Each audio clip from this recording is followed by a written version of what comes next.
Bonjour et bienvenue dans le module 1 de la formation en ligne du GRET, l'essentiel sur l'échangeur à tube et calandre. Dans cette vidéo, nous aborderons la sélection des composants d'un échangeur à tube et calandre.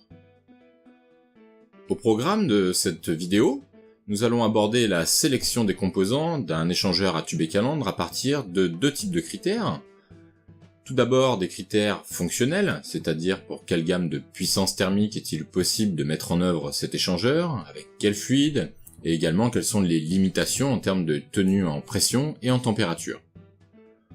Autre type de critères, des critères technologiques. Nous ferons une description la plus exhaustive possible des parties les plus importantes de cet échangeur, en sachant que leur sélection modifie la conception et bien évidemment le design thermohydraulique de l'échangeur à tube et calandre. Enfin, nous parlerons également des matériaux utilisés, des différents types de structuration de surface qu'il est possible d'utiliser avec cet échangeur. L'échangeur à tube et calandre est l'échangeur le plus versatile, de par, nous l'avons vu lors de la première vidéo, la variété des composants qui le constituent. En effet, si on regarde les principaux critères de choix d'une technologie d'échangeur, à partir de données fonctionnelles d'un cahier des charges, on constate que l'échangeur à tube et calandre va pouvoir répondre à toutes les situations possibles.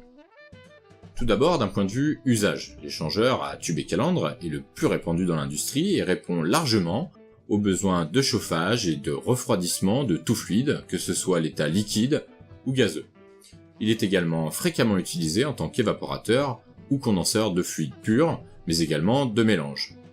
Enfin, de nombreux process ne peuvent se passer de lui, comme la pétrochimie, la pharmaceutique, l'agroalimentaire ou encore le froid industriel, bien que l'émergence de technologies de type plaque soudée de plus en plus vaste tend à le remplacer dans certaines applications.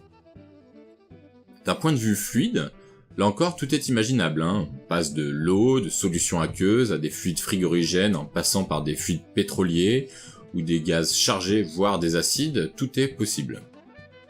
Il est également intéressant de regarder des critères fonctionnels plus quantitatifs, comme les niveaux de puissance, de pression et de température. Une fois de plus, l'échangeur répond à quasiment tous les ordres de grandeur. Il existe des fabricants d'échangeurs, comme le constructeur américain Exergy, qui est spécialisé dans la fabrication d'échangeurs de très petite taille, de très petite puissance. On peut le voir sur cette illustration, les échangeurs tiennent dans la main. Les applications pour cette taille d'échangeur concernent principalement le marché de la pharmaceutique.